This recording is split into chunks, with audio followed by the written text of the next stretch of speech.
We know you guys love these stories, but most of you listening are not subscribing. Our subs have been quite low this month, and we're really close to 30,000 subscribers, so please be that legend and help us get to that goal. It's free and does so much for us.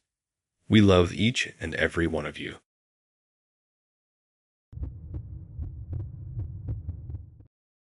I didn't think much about meeting someone from a hiking group chat. I mean, people say don't date someone from the same group because it gets messy, but it was just one coffee, right? Jessica seemed cool in the chat. She'd always send pictures of trails she hiked and those basic motivational quotes with mountains in the background. I thought, all right, she's outdoorsy. She's got her own thing going on. Might as well meet up and see what happens. So we met at this tiny coffee place near a lake trail. It was one of those little spots that always smells like cinnamon and has 3 tables inside and way too many chairs outside. She got there first, sitting outside in this oversized hoodie, sipping something cold with whipped cream on it. I don't even know what it was. I said, hey, she smiled. We started talking about trails, weather gear. It felt normal. It felt chill. She laughed at my dumb story about twisting my ankle during a group hike and trying to pretend I was fine while limping like a cartoon character. Stuff was flowing. Then I asked something harmless like, you live around here? And she said, yeah, I'm in this weird setup though. I live with my ex just like that. Mid-sip, no hesitation. I remember holding my coffee halfway to my mouth and just pausing there like I misheard her. I asked what she meant, still trying to keep my face relaxed. She said they share a house because of the kids. Okay, cool, fair, that happens. But then she added they still sleep in the same bed. And not like, ooh, we only have one bed, but like it's a choice. For emotional security, she said. For the kids, I didn't even know how to respond. She went on like she was explaining the plot of a rom-com and didn't realize how strange it sounded. They take turns cooking for each other, sometimes go out together with the kids, and even go on little family movie nights, where they all pile in bed and watch stuff like old Pixar movies. And she insisted it wasn't romantic, but more of a family unity thing. She kept saying how people don't understand unless they've been through divorce, and how her ex is still her person in a non-romantic way. I wasn't trying to judge, but I came there to meet someone potentially dateable. Not someone who lives in a literal sitcom with their ex-husband. The weirdest part, she didn't seem confused about it at all. She was completely settled into it, like she'd rehearsed it for skeptical reactions. I didn't know what to do with that. She asked me about my living situation, and I said I ran a basement suite on my own. She nodded and said that's nice, but probably a bit lonely. Then she talked about how living with someone, even an ex, has emotional benefits. She said she never sleeps better than when he's there beside her. I remember thinking, how is this a first date conversation?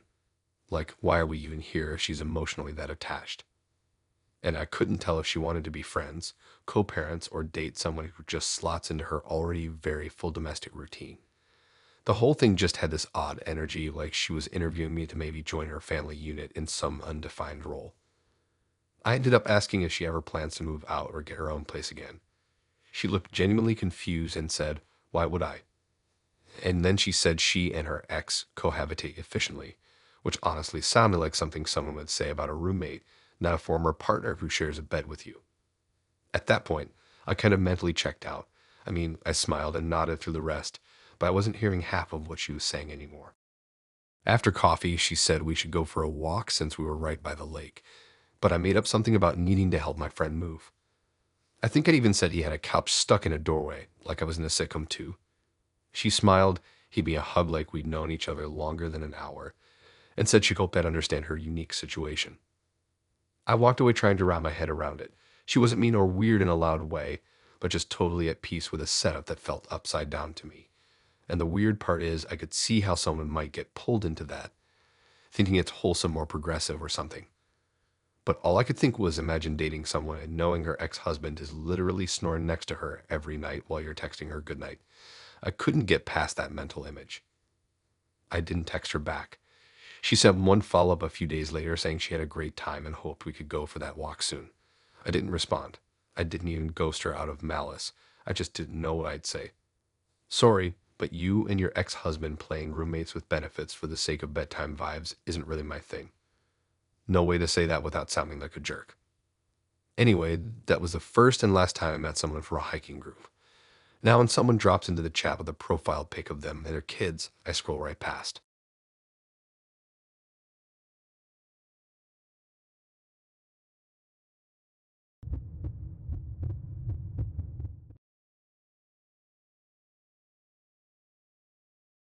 I met Tyler through one of those dating apps where everyone either holds a dog in their photo or stands at the edge of a cliff like they're in an ad for granola bars.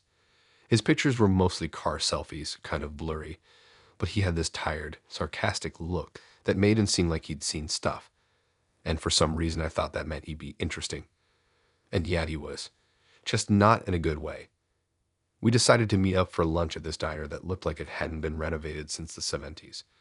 You know the type. Boots that squeak when you move, sticky menus, waitresses that call you hun, whether you're 12 or 60. I like places like that, though. They feel honest. So when he picked it, I thought, okay, this guy's low key, not trying to flex. I can get with that. He was already there when I arrived, scrolling through his phone with this weird half smirk like he'd just read something he wasn't supposed to. I waved, he stood up, gave me this half hug that was more like a pat on the back. Then we sat down. Right away, he started talking. Not about me, not even about him in a normal way, but about how everything's a scam now, which I thought was just his way of being funny. Like, haha, modern life, right? Then he said he'd just launched a GoFundMe. I was mid-sip on my soda when he said it, and I was like, oh, hey, for what? People make those for medical bills or like raising money for a project or whatever. But no, Tyler was raising money for his lawyer. I thought maybe it was something dumb, like a traffic ticket or a neighbor dispute. But nah, he said, real casually like it was no big deal. That he's got an ongoing legal situation involving his ex-girlfriend. Then even weirder, he pulled out his phone and actually showed me the fundraiser. Full on showed me the page. His face was the profile pic, looking way too serious, and the title said something like, "Help me fight back." I remember blinking at the screen thinking this had to be a prank. He started explaining everything. Apparently, he'd hit her car. Not while she was in it, though. That was the first thing he clarified. She was standing nearby. I remember him saying she was fine. She didn't even need an ambulance or anything, like that made it all okay. He said they got into a huge fight at her place. She ran outside, and he tried to drive off, but somehow ended up clipping her car and grazing her leg. Grazing was his word, like she was grass or something. I asked him if it was an accident, and he said yes, but then made a face like he wasn't totally sure. He said I was angry. I probably wasn't paying attention, but I wasn't trying to, like, hurt her or anything. And then he laughed, not like a big maniac laugh, just a short, quiet one, like he thought it was all kind of ridiculous. I didn't laugh back. He kept talking. Said his ex is making it a bigger deal than it is, and that she's trying to ruin his life. He went on and on about how the legal system is unfair and how nobody believes men anymore, and how everything is biased and blah, blah, blah. I was still stuck on the part where he might have hit someone with a car. Then, like this was a totally normal thing to do, he asked me if I could share the GoFundMe link. Not give money. Just share it. Said maybe I had some sympathetic friends who'd help. I stared at my burger, trying to figure out what the hell kind of first date I had just walked into. I wanted to leave right then, but I didn't. I don't even know why. Maybe it was curiosity. Maybe it was disbelief. Maybe I just wanted to see how deep the hole went. So I asked him what his plan was. Like, what would he do if the case didn't go his way? And he said, totally straight-faced, well, I've been thinking about moving to another state. Starting over, maybe Arizona, like that would solve everything. Then, out of nowhere, he started talking about conspiracy stuff. How courts are all connected. How lawyers work together behind the scenes. I couldn't even keep up. The guy went from trying to fund his defense to talking about how the government hides evidence in plain sight. I just nodded along like I was at a lecture I didn't sign up for. The waitress came back to refill our drinks, and I almost asked her to fake an emergency for me. I kept glancing at the clock on the wall, trying to think of the most believable excuse. Eventually, I just said my stomach wasn't feeling great, which wasn't a lie. I felt nauseous by that point. He said he'd walk me in my car, and I said no thanks. He still followed me halfway out, saying we should hang out again, that I seemed like someone who gets it. I didn't say anything. Just got in my car, locked the door, and drove off faster than I probably should have. I never blocked someone so fast in my life. Didn't even wait till I got home. I pulled into a gas station and did it right there, then deleted the app. Not even because of him specifically, but just because the idea of meeting another Tyler made me want to crawl into a hole. I don't tell people this story often because it sounds fake. Like I made it up just to be dramatic, but I swear it happened exactly like that. I went in thinking I'd meet someone who maybe liked old diners and dry humor. I ended up sitting across from a guy who thinks lawsuits are just part of dating now. Anyway, lesson learned. And if you ever meet someone named Tyler who talks a lot about injustice and lives a little too online, run.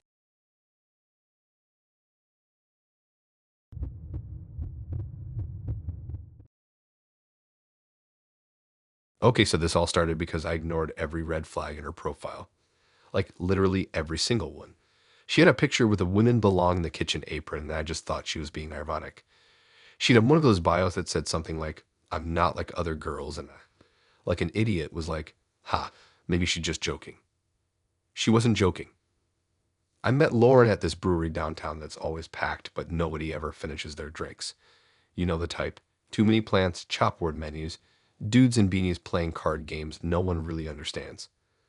I got there a little early and grabbed a high top by the window, trying to look casual while internally debating whether to order food. I always regret ordering food on a first date, but I also panic when I have nothing to do with my hands. She walked in wearing this enormous leather jacket and carrying a tiny purse that didn't look like it could hold anything useful. First thing she said to me, you look shorter than your pictures. I should have left right then.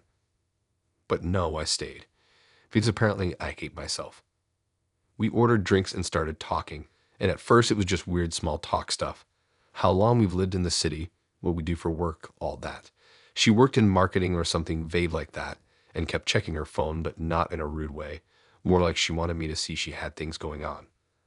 Then, out of nowhere, she asked me if I voted in the last election. I said yeah, she didn't. So I asked why, and she said, and I quote, because I don't believe women should be involved in politics. Like, she said it with a straight face, sipping her IPA like she just said something about traffic. I thought maybe she was being sarcastic again, because who says that? But no, she leaned in and started explaining how things were better before women got so loud, and how we're all too emotional to make big decisions. Then she smiled like she was dropping wisdom on me. Meanwhile, I was sitting there thinking, how did I match with someone who thinks I shouldn't even be allowed to vote? She went on this whole rant about how feminism ruined dating and how women wanting to be in charge all the time is exhausting. She said she misses the days when people stayed in their lanes. I asked her what that even means, and she said, I want to be a stay-at-home wife. I don't want to lead anything. I just want to be taken care of. What's wrong with that? Honestly, I didn't even know where to start. Then she turned it on me. Asked if I considered myself traditional. I said I think people should just do what makes them happy. Wrong answer. She rolled her eyes and started talking about how modern relationships are all messed up because people treat dating like shopping, and how women expecting to have both careers and families is selfish. I just kept nodding like I was on a game show and the timer was running out. What made it even more surreal is she wasn't old. Like, this wasn't your grandma saying this stuff. She was 26. She used TikTok slang. She dressed like someone who owned vinyl she didn't play. But the way she talked, like she'd been trained by a cult of 1950s sitcom moms. She said her ideal relationship was one where the man made all the big decisions and she supported him from the background. She kept using that phrase, from the background. I don't know why it creeped me out so much, but it did. Like she wanted to be an NPC in her own life. At one point, she asked me if I believed in natural roles, which is apparently her way of saying she thinks men and women are wired for totally different things. She started quoting stuff she read from some random blog that was definitely not peer-reviewed. I asked her what she thinks about women in leadership positions, and she straight up said, it makes me uncomfortable. It always looks forced. I genuinely thought I was being punked. Like someone was going to pop out with a camera and go, gotcha. She's an actress. This is a social experiment. But no, she was just sitting there sipping her drink, occasionally complimenting my earrings while saying stuff that felt like it was written by someone's angry uncle. I tried to steer the conversation back to neutral territory. Movies, books, music. Bad idea.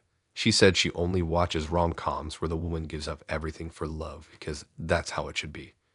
She said she doesn't read because most books are feminist propaganda now. And when I asked what kind of music she likes, she said, stuff that makes me feel like a good girl. I had to look down at the table to keep from laughing out loud. The final straw was my ask her what she wanted long term. She said she wanted to be a stay-at-home wife by 30, raise at least 4 kids, and never have to work again. Which, fine, that's her thing. But then she added, I just want a man who's okay with me not contributing financially, emotionally, or intellectually. I'll handle a home. That should be enough. I think I blacked out for a second.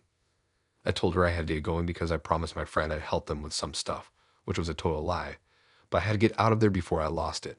She smiled like she knew I was making it up, but she didn't seem offended. She just said, well, let me know if you ever want something simple and low maintenance. I walked out of that brewery like I'd just stepped out of a time machine that took me to the wrong timeline. I couldn't even be mad.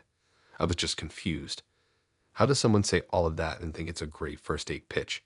Like, did she think I was going to be like, wow, a woman who wants to give up her voice and live in the shadows? Be still my heart. Anyway, I had matched her before I even hit the corner of the street. And now every time I hear someone say they're traditional, I flinch a little.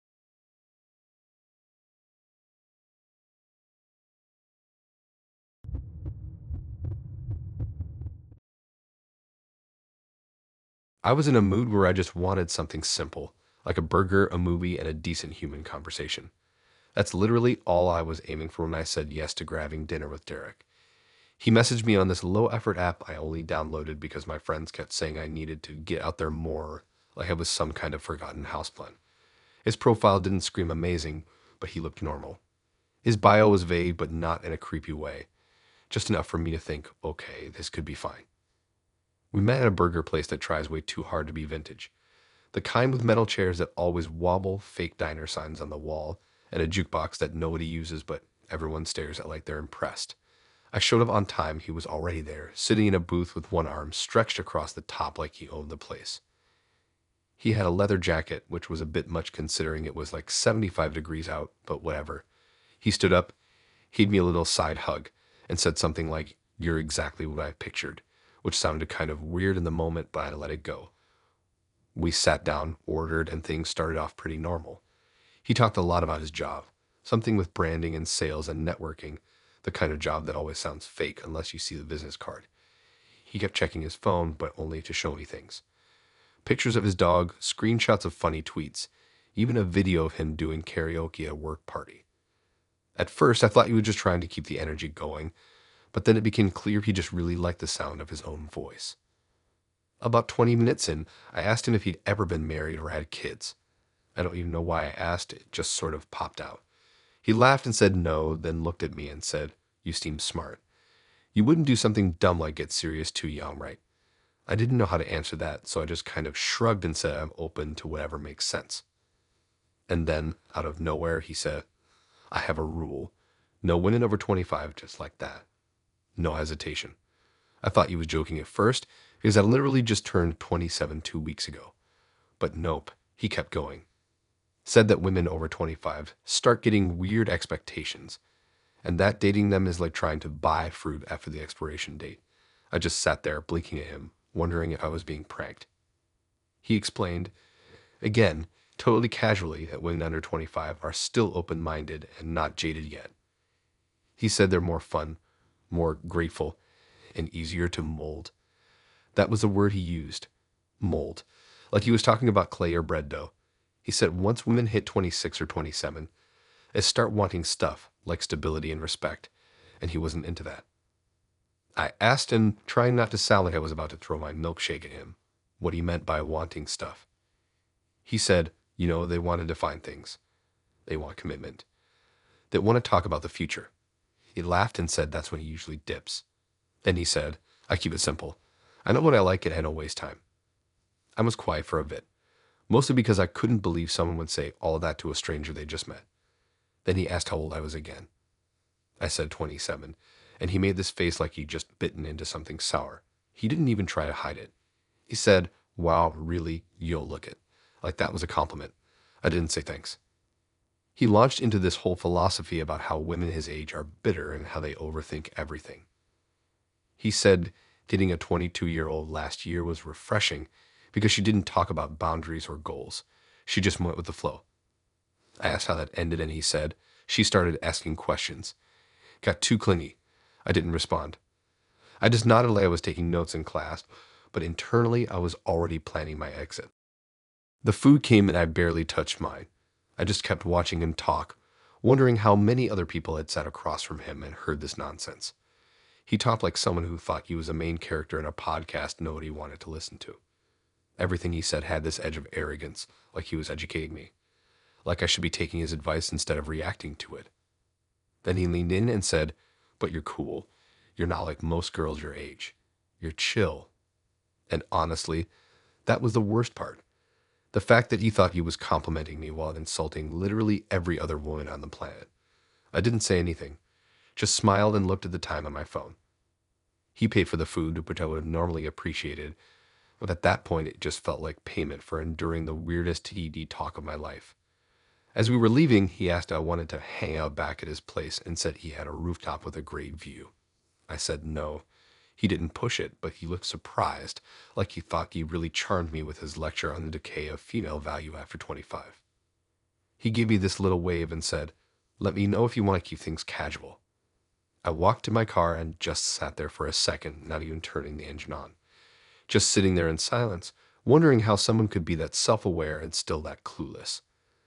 I blocked his number before I even left the parking lot. Then I went home, made popcorn, and watched a dumb movie where the woman was over 30 and somehow still had worth. Revolutionary, I know.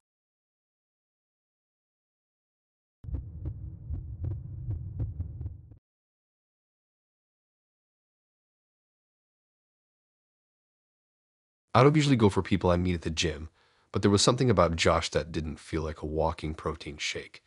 He was quiet, never grunted while lifting, and always put his weights back, which in gym language is basically the equivalent of holding the door open for old ladies. I'd see him most mornings at the same time, doing his routine like he was in some Zen state.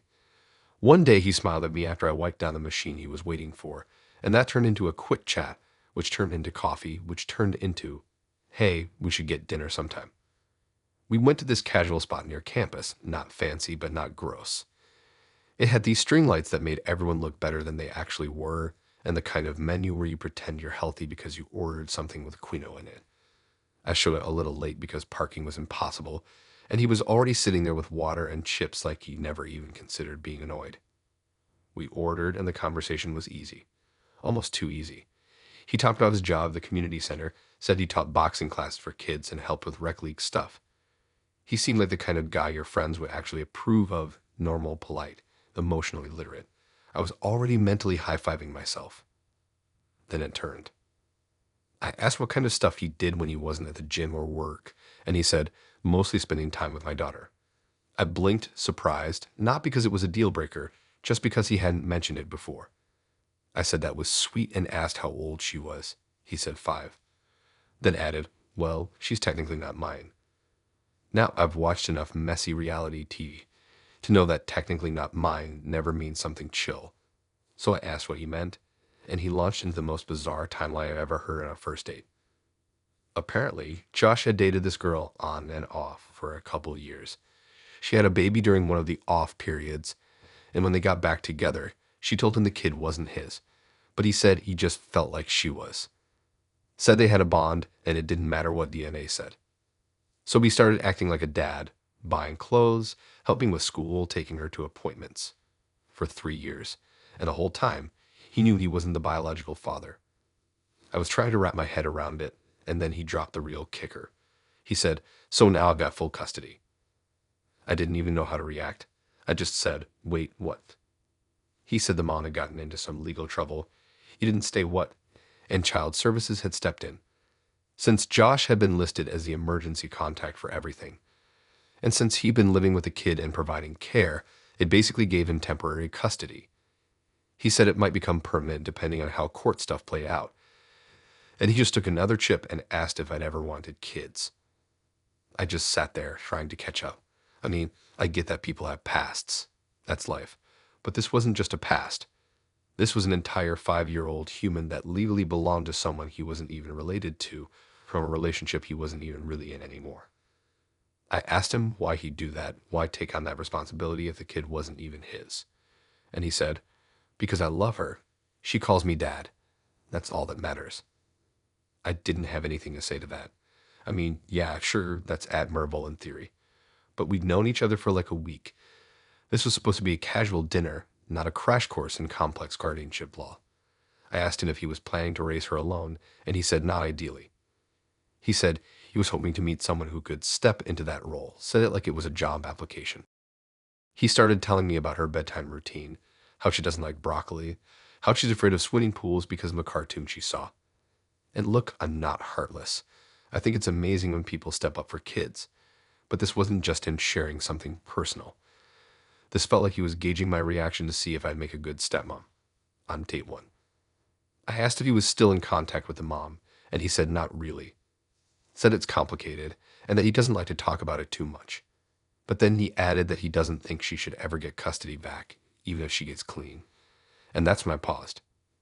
It wasn't what he said. It was how he said it. There was this coldness in his voice that didn't match the rest of the conversation. Like there was a whole other side to this story that I wasn't hearing. And maybe it's not my business. But it didn't sit right. We finished eating and he walked me to my car. He was quiet for a second, then said, I know this is a lot. Most people ghost me after they hear it, but I figured it's better to be honest. I said I appreciated the honesty, and I meant that, but I also knew I wasn't going to be part of that situation. He texted me later that night, saying he had a nice time and hoped I wasn't overwhelmed. I didn't respond right away. It took a few days to think about how I even felt. I finally messaged back and said I didn't think we were looking for the same kind of thing. He wrote a thumbs up. That was it. Sometimes I wonder if I was too quick to back out, if I should have seen him as a hero for what he was doing. But there was something about the way he talked about it all, like it was supposed to prove something. Like stepping into that chaos made him better than everyone else. And I didn't want to be a character in someone else's redemption arc. I just wanted dinner.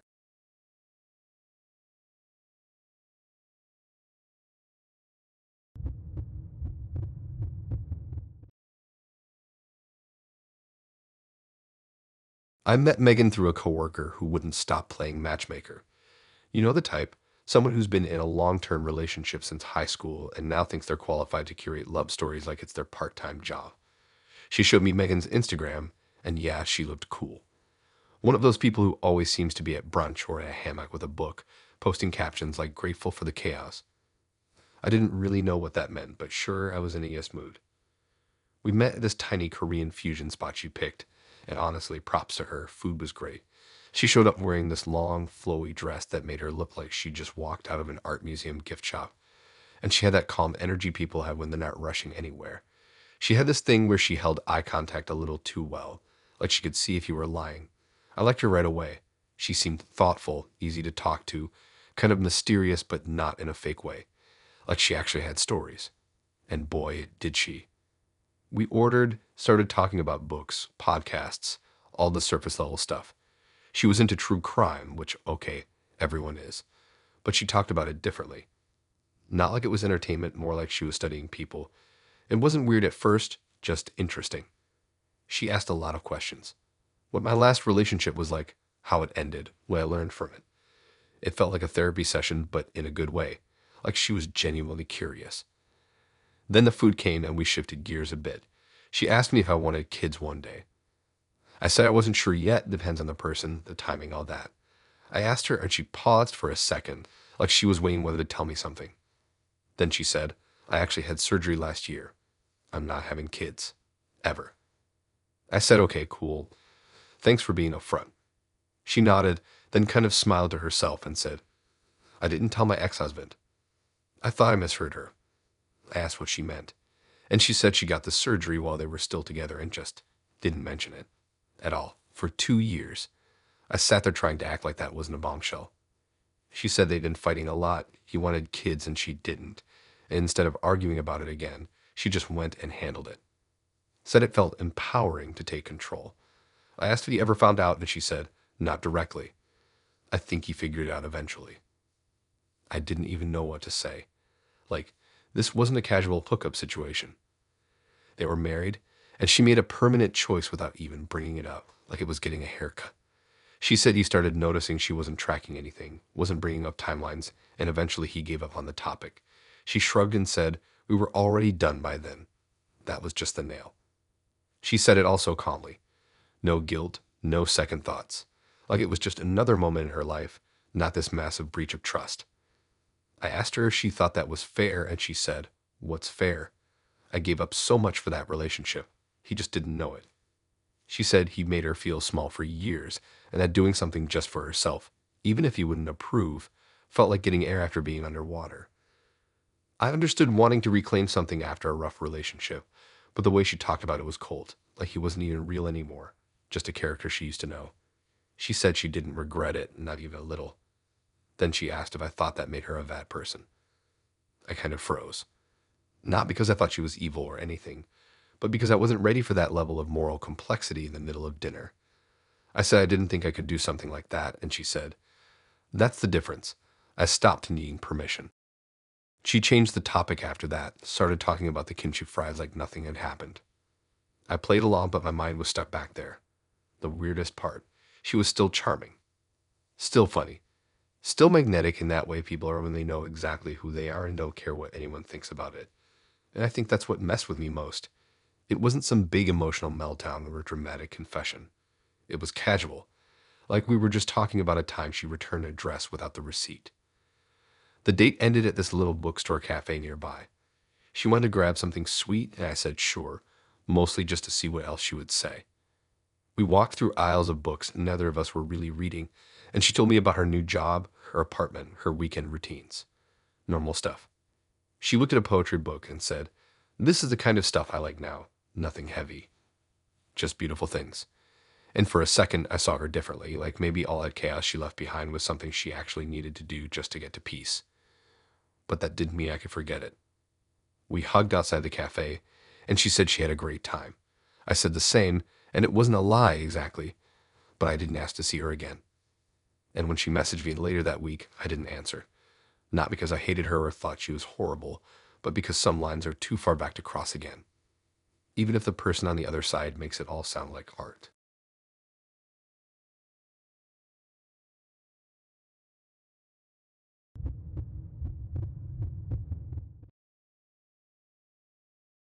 I met Brandon on a dating app, and at first, he seemed like a fun guy.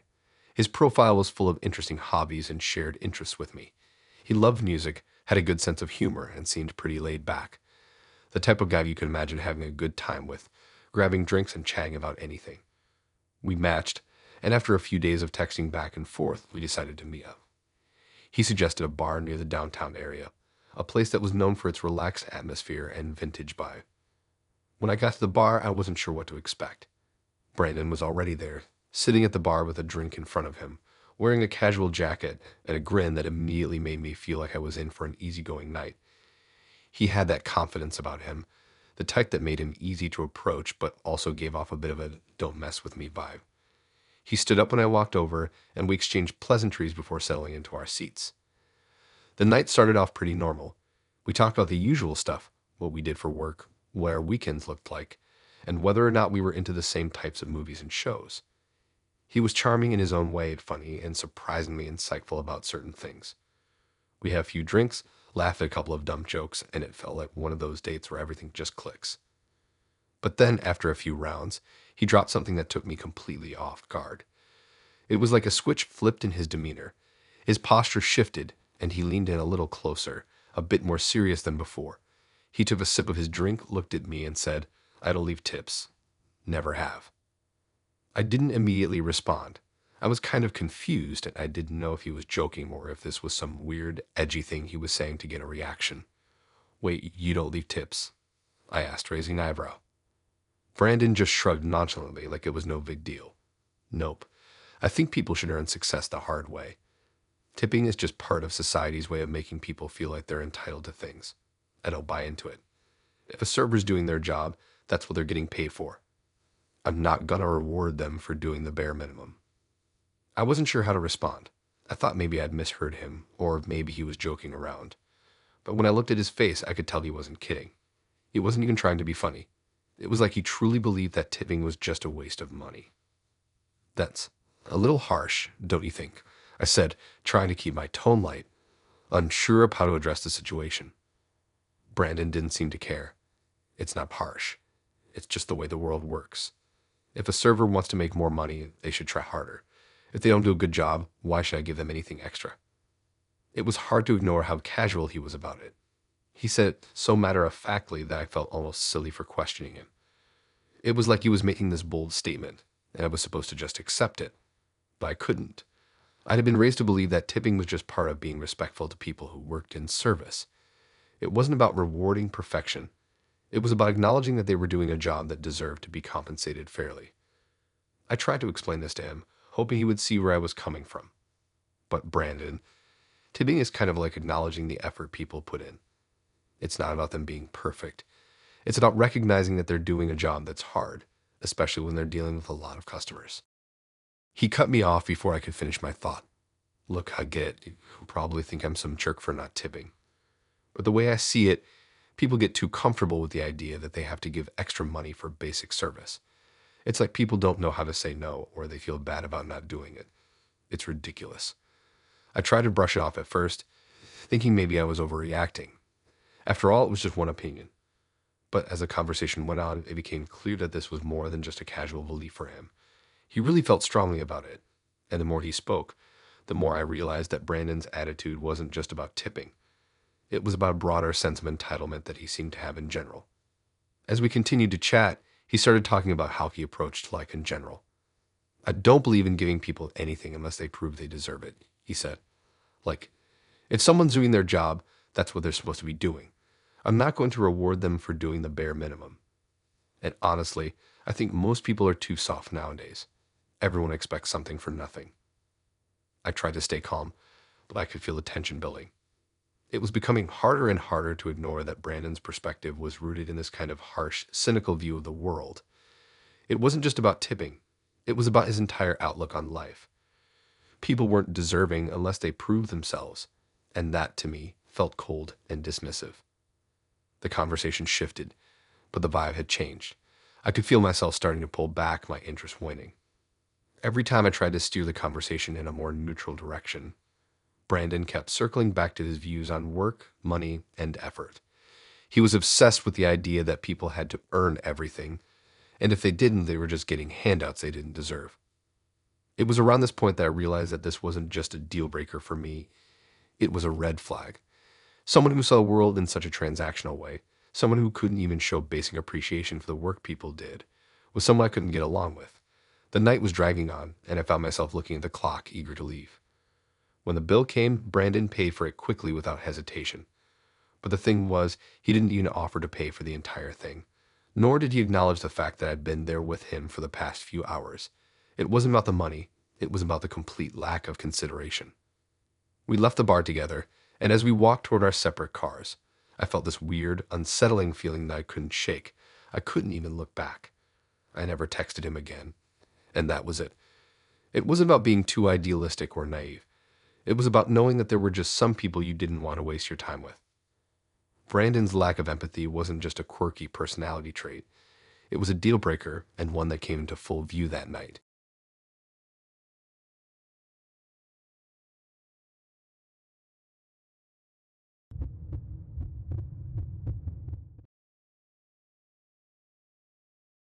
We met through a mutual friend who thought we hit it off. I was hesitant at first because, to be honest, I wasn't really looking for anything serious. But she kept insisting that he was the one for me, and after a few back and forths on text, I decided to give it a shot. His name was Ethan, and from what I could tell, he seemed like someone who had his life together.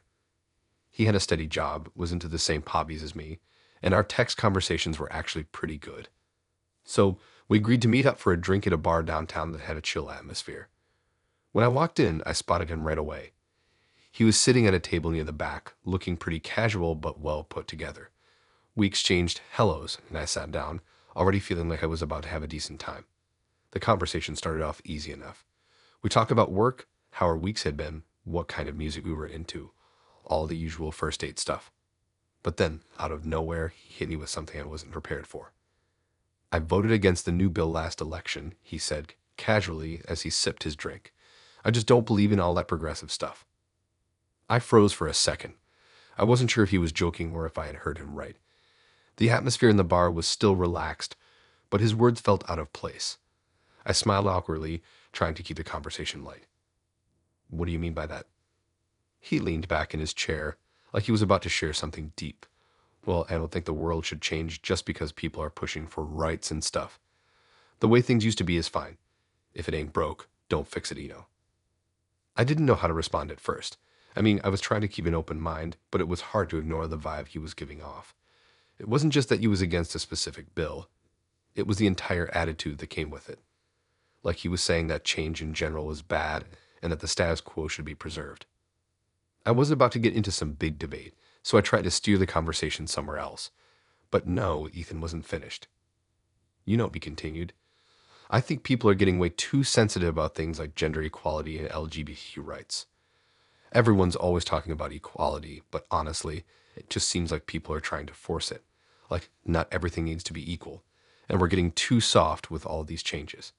I don't even think women should be in charge of some things. Men are just naturally better at leadership. My stomach sank. I wasn't sure what was worse, the fact that he was saying all of this, or the fact that he truly seemed to believe it. I wasn't sure how to even respond. I thought maybe he just misspoken or said something for shock value, but no, he was dead serious. He went on and on about how men were more logical and how women were too emotional to handle things like politics or major decision making. I felt my face flush with a mix of confusion and irritation. Part of me wanted to get up and leave right then and there, but I was trying to be polite. Maybe I could talk him through it, explain where I was coming from. But as he kept talking, it became clear that he wasn't open to hearing a different perspective. He was just laying out his beliefs like they were gospel, expecting me to agree or just nod along. By this point, I was starting to feel like I was talking to someone I didn't even recognize. I mean, I didn't expect every date to be perfect, but this was way more than just a difference of opinion. He was expressing views that were outright dismissive, even disrespectful. It wasn't just about political differences. It was about his entire outlook on the world, a world where only his beliefs mattered, and anyone else was just wrong or too weak to understand. I tried to stay calm, but the more he talked, the more my discomfort grew. I found myself questioning everything he'd said up until that point. All the things I thought were interesting about him, the hobbies, the job, the way we clicked in some of our conversations, now felt irrelevant. This wasn't just a difference in political views. This was about the kind of person he was. Someone who thought that people who were fighting for their rights or for equality were just whining or making things harder than they need to be. At this point, I was done. I didn't want to sit through any more of this. I wasn't going to try to change his mind or get into a political argument with someone who clearly had his own entrenched views. I wasn't there to prove anything to anyone. I was just looking to get to know someone, not to feel belittled for my own beliefs. I got up, paid for my drink, and walked toward the door. Ethan didn't seem to notice right away, but as I made my way out, I could feel his eyes on me. It was strange. He didn't try to stop me or ask what was going on. It was like he didn't even care that I was leaving. I could hear him mumble something like, yeah, whatever, but it didn't bother me. I was past the point of caring about his opinion. As I walked out into the cool night air, I felt this weird sense of relief. It was like I had just dodged a bullet. I realized that sometimes, no matter how much you want to give someone the benefit of the doubt, you have to trust your instincts. And my gut was telling me that this guy wasn't someone I could be around. I blocked him on my phone the second I got home. I didn't want to waste any more time thinking about it. I couldn't believe how quickly my perception of someone could change. Just a few hours ago, I was looking forward to a casual date, and now here I was, thankful that it ended when it did. There's this thing that happens when you meet someone who seems perfect at first, but then they open their mouth and reveal who they really are. And in that moment, it's like a door slamming shut in your face. I wasn't angry with him. I wasn't even upset. It was more like disappointment. Disappointed that someone I thought I could get along with held such outdated and narrow-minded views. And I realized then that no matter how good someone seems on paper, you have to pay attention to what they're really saying. I wasn't looking for someone to agree with me on everything, but I did want someone who respected others, someone who was willing to be open-minded. Ethan wasn't that person. It didn't take long to realize that.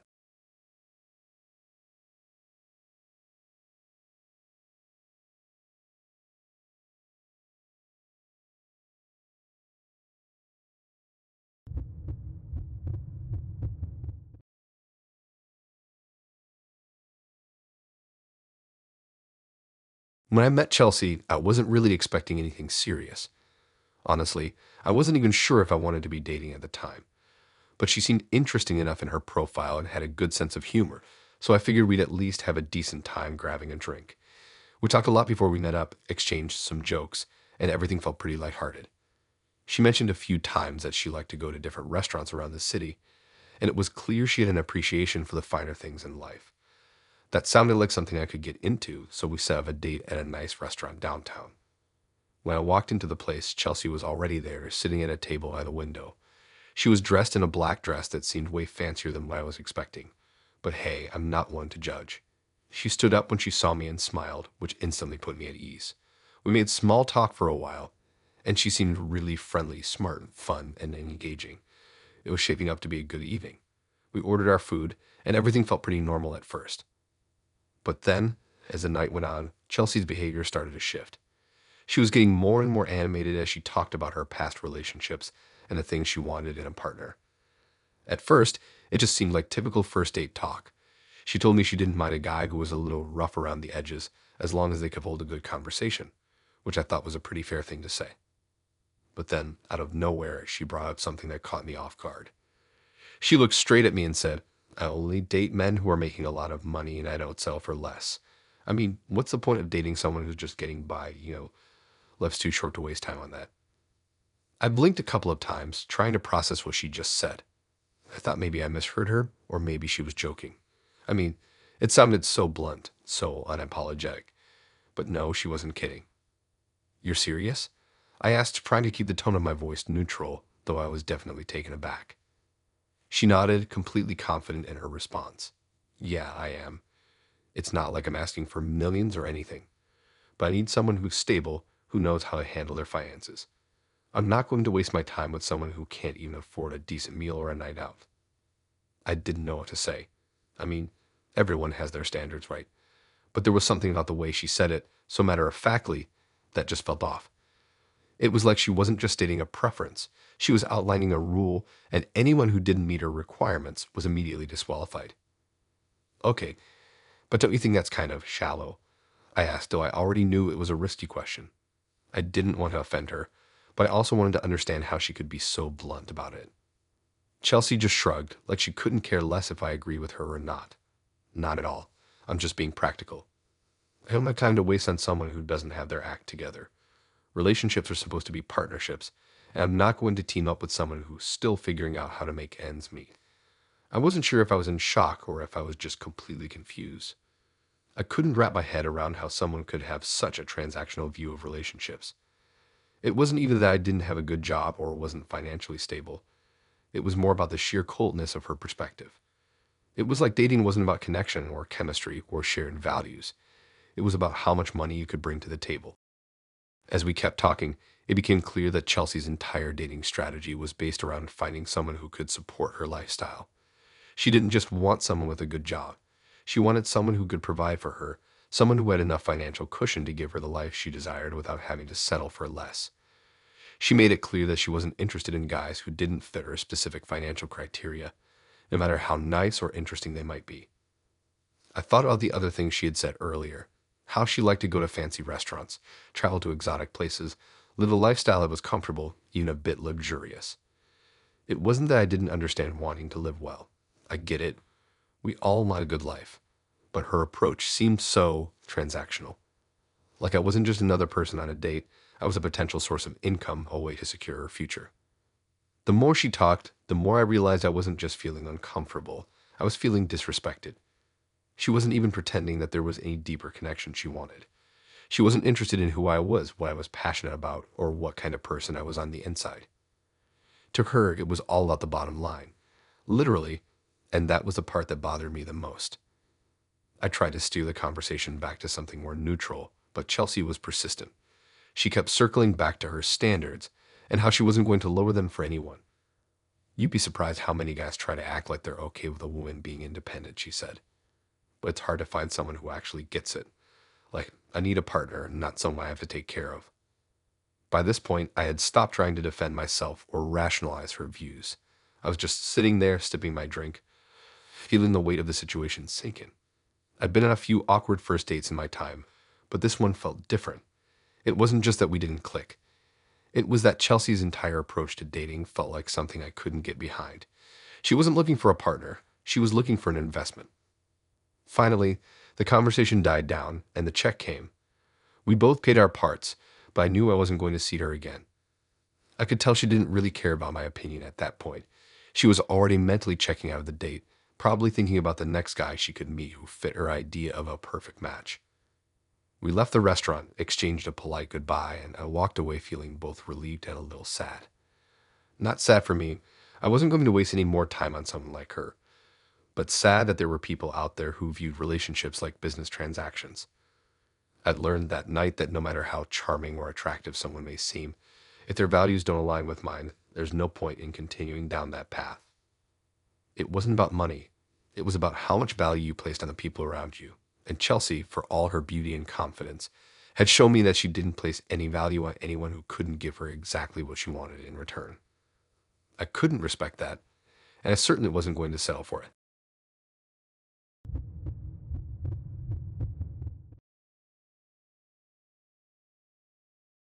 I met Tiffany through a dating app, which isn't always the best way to meet someone, but I was giving it a try. We'd been texting for a few days, and she seemed really fun, outgoing, and just a little bit edgy. She was funny, a bit sarcastic, and had a way of making casual conversation feel exciting. After a couple of days of chatting, we decided to meet up at a coffee shop in the city. She suggested we grab a drink afterward if the vibe was right, and I was down for that. When I got to the coffee shop, she was already there, sitting at a table near the window. She looked just like her pictures. Dark hair, a bit of a punk style, and a confident smile that made me think this was going to be a good date. I sat down and we started talking. The conversation was easy. We joked about silly things, talked about our favorite bands, and discussed our work lives. It was the kind of first date where you feel like you could just hang out for hours without it getting awkward. But somewhere in the middle of our conversation, things took a strange turn. Out of nowhere, she brought up the guy she was seeing. I figured it was just something casual, a way to give some background info. But when she mentioned him, the tone in her voice changed. It wasn't like a typical ex conversation. It was more like she was still involved with him, even though she made it clear they weren't together anymore. "I'm actually kind of seeing someone right now," she said casually, almost like she was testing the waters to see how I would react. "He's got kids, but I think I'm actually doing him a favor. I raised an eyebrow, trying to keep my expression neutral. "What do you mean, doing him a favor?" She shrugged like it was no big deal, but I could tell there was something more there. "Well, his wife's been sick for a while, so I think he really needs some emotional support. And I'm happy to give that to him. I mean, it's not like he's cheating on her, right? She's not even around most of the time." I was kind of stunned for a second, trying to process what she just said. I mean, here I was on a first date, and she was telling me that she was dating a guy who was still married, but not really because his wife was ill and couldn't give him the support he needed. It was such a strange thing to throw into the conversation. "Wait, so you're seeing someone who's married, but you're okay with that?" I asked, unsure if I had heard her right. Tiffany didn't hesitate. "Yeah, I mean, it's not like I'm trying to mess with their relationship. I'm just helping him out. She's going through a lot, so I'm just giving him what he needs. She'd want him to be happy, right?" I was pretty confused at this point.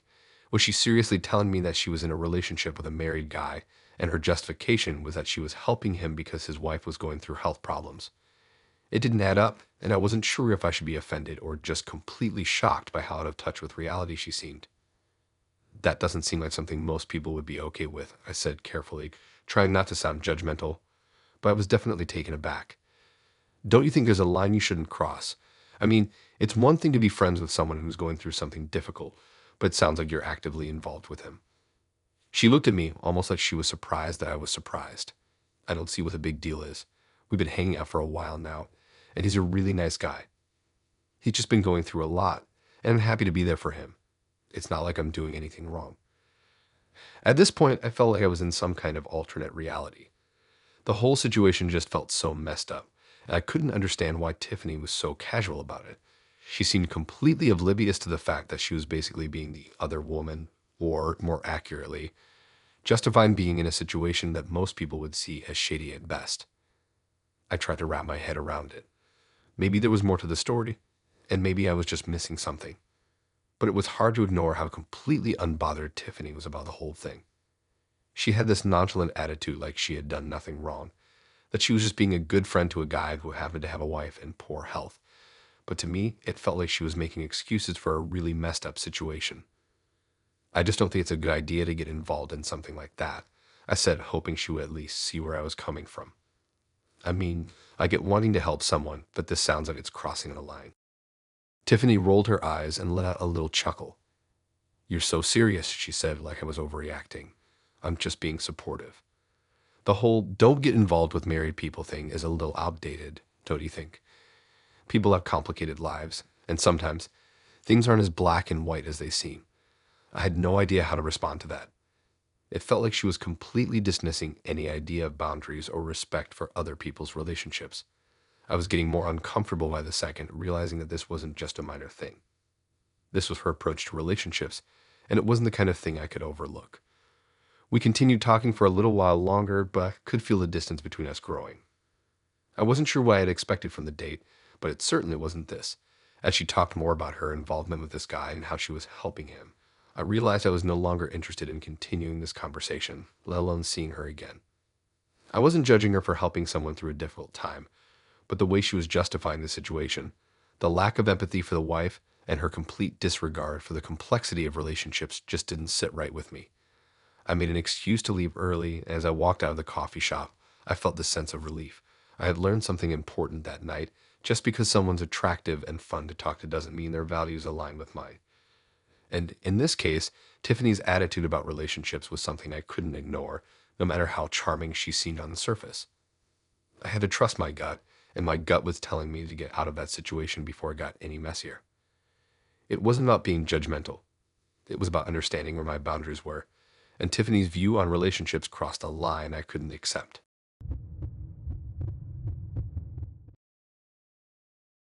I was never really a fan of dating apps, but I decided to give it another shot after hearing my friends talk about their successful experiences. I thought, why not? Maybe I'll meet someone cool. So I downloaded one of the more popular ones and started swiping. It wasn't long before I matched with Marcus. His profile seemed all right. He was funny, had a few decent photos, and seemed down to earth in his bio. We started chatting, and our conversations quickly became easy and natural. He was funny, charming, and had this confident energy about him that was hard to ignore. It felt like we were clicking, so we made plans to meet up for a drink. The day of the date arrived, and I was both excited and nervous. I wasn't sure if he'd be like his online persona or if it would be awkward in person. When I got to the bar, I saw Marcus right away.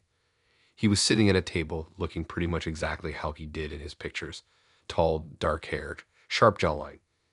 He stood up when he saw me, and we exchanged pleasantries. It felt like a casual first date, just grabbing a drink and seeing where it goes. At first, everything was pretty normal. We talked about our jobs, the city, hobbies, and the usual first date stuff. He was easy to talk to, and I was starting to think maybe this could actually go somewhere. But then the conversation took a sudden, unexpected turn. Marcus leaned in a little closer, like he was about to reveal something important. I thought it was going to be one of those deeper conversations, something meaningful that might show more about who he really was. I've got a confession to make, he said with a grin. It was almost like he was proud of what he was about to say. I raised an eyebrow. What's up? Well, he started, I have this thing where I like to record private moments with people I date. It's kind of a habit of mine. I was confused. Wait, what do you mean by record private moments? He smiled like it was no big deal, his voice casual. Nothing too crazy, just things that happen in the relationship. I've done it with my exes, like little things that are funny or personal. I never tell them no, it's just something I do. My heart sank a little. I didn't know how to react. It wasn't the kind of confession I was expecting on a first date. My mind started racing trying to process what he was saying. He couldn't possibly mean what I thought he meant, could he? Hold on, I said, my voice a little more cautious now. You record people without telling them, like, just without their knowledge. Marcus laughed, clearly thinking I was overreacting. Yeah, it sounds a little weird, but it's not like I'm doing anything bad. I just get these moments on tape so I can look back on them later. It's just my thing. I felt the chill run down my spine. This was so much worse than I initially thought. This wasn't just some quirky habit. This was something that crossed a line. I was struggling to find the right words to respond. Don't you think that's kind of messed up? I asked, trying to stay calm even though I was starting to feel uneasy. I mean, recording someone without their knowledge is a huge invasion of privacy. That's not cool. He looked at me like I was being way too serious about it. You're overthinking it. It's not like I'm trying to do anything bad with the footage. I don't even show it to anyone. It's just for me. It's not a big deal. I couldn't believe what I was hearing. There was no way this was happening. I'd been on a lot of first dates before, and I had never heard anything like this. It wasn't just that Marcus had a strange hobby. It was that he was so completely nonchalant about something that should have been a massive red flag. Marcus, that's not just overthinking, I said, my voice now firmer. That's actually illegal in some places. Recording someone without their consent, that's a huge violation. It's not okay, no matter how you try to justify it. His smile faded a bit, but he didn't seem embarrassed or apologetic. Instead, he seemed more irritated that I was questioning him. Look, I'm not hurting anyone. It's just a way for me to remember good moments. Why does it matter? I was honestly stunned at how dismissive he was being. I tried to wrap my head around why he thought this was acceptable. Was he seriously justifying violating people's privacy because he thought it was no big deal? The more he talked, the more I realized that Marcus wasn't just a guy with a weird habit. He was someone who had a complete disregard for boundaries and consent. I decided I couldn't just sit there and pretend like this wasn't a huge red flag. You're wrong, Marcus, I said, my voice shaking a little with frustration. It matters because it's about respect. You don't get to record people without their knowledge, no matter how harmless you think it is. That's just wrong. He sighed, leaning back in his chair, clearly annoyed with my reaction. I don't know why you're making such a big deal out of this. I'm just telling you what I do. You don't have to agree with it, but I thought you should know. I looked at him for a moment, trying to figure out what to say next. The way he spoke made me feel like I was the one in the wrong for not being okay with this, and it was honestly starting to frustrate me. I didn't want to continue this conversation, but I felt that I couldn't just let it slide. I think it's best if we end this date here, I said, standing up from my chair. I'm not comfortable with what you just told me. I don't think we're on the same page about what's acceptable in a relationship. Marcus didn't seem upset, but he definitely looked a little surprised. He stood up too, clearly not expecting me to cut things off so quickly. Okay, if that's what you feel, he said, his voice a little colder now. I guess it's fine. I'm just being honest, that's all. I didn't say anything else. I turned and walked out of the bar, my mind still reeling from the conversation. It was one of the strangest first dates I'd ever had, and I was honestly glad I called it off when I did. I couldn't help but wonder how many people had sat through a date with Marcus and never realized how messed up his hobby was. I thought about how easy it is for people to overlook red flags or try to justify unacceptable behavior just to keep things going. I was glad I trusted my instincts and didn't let it slide. I had learned that night that sometimes being direct and standing up for what's right is the best choice, no matter how awkward or uncomfortable it may be. The truth was, I didn't need to settle for someone who thought it was okay to cross boundaries just because it suited him. And that was something I wasn't willing to compromise on.